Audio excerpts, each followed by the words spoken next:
Bismillah. Isang magandang hapon po sa inyong lahat na minamahal naming tagapanood. Narito po tayo ngayon kung inyong makikita na isang basketball court at dito yung ating player na si Abdul Rashid. Oh, Nandito po sa atin yung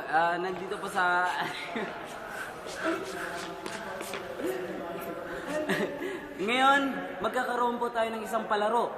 Palarong pambansa ng ating tatawagin. At ito ay sasalihan ng mga magagaling na manlalahok na nagmula sa Jamia Islamia o Islamic University at mga balik Islam na naninirahan dito sa Al-Madina, Al-Munawwara.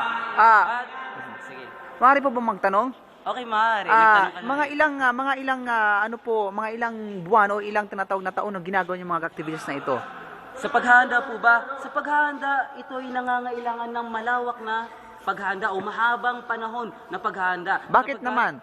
Sapagkat ating pang pinipili yung mga magigiting na manlalaro mula sa Jamia Islamia at iba pang mga kalahok.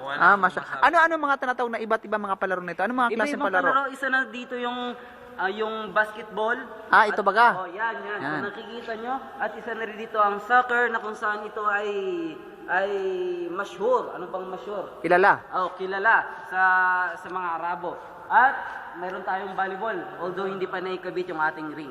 So, yun po. Mashallah. So, ano may mga tinatawag na aside from patimpalak, ano yung magiging tinatawag na ano dito? For example, sino mga nanalo? Ano yung magiging presyo Sa mga nanalo sa po, kanila? sa mga mananalo, inshallah, magbibigay po kami ng mga parangal, magbibigay po kami ng mga jaiza o magbibigay kami ng mga reward na kung saan ito ay hindi kayang bilhin ng tao sa loob ng isang araw lamang.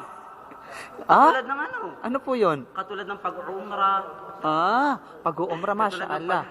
Pag-hajj. At iba pang mga iba na kung saan ito ay makapagbibigay kabutihan sa isang tao. Okay. So yun po ang aming mga programa. Problema. Okay, bilang tinatawag na panghuling pananalita, ano yung magiging tinatawag na mensahe mo sa mga estudyante, sa mga lalo-lalo sa mga mahilig sa ganitong mga tinatawag na patimpalak?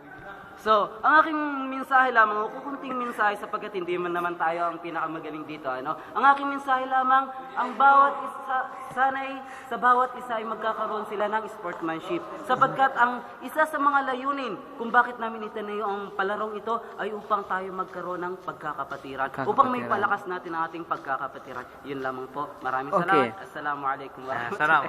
Okay, please go. Ating pong i-interview, ating bigyan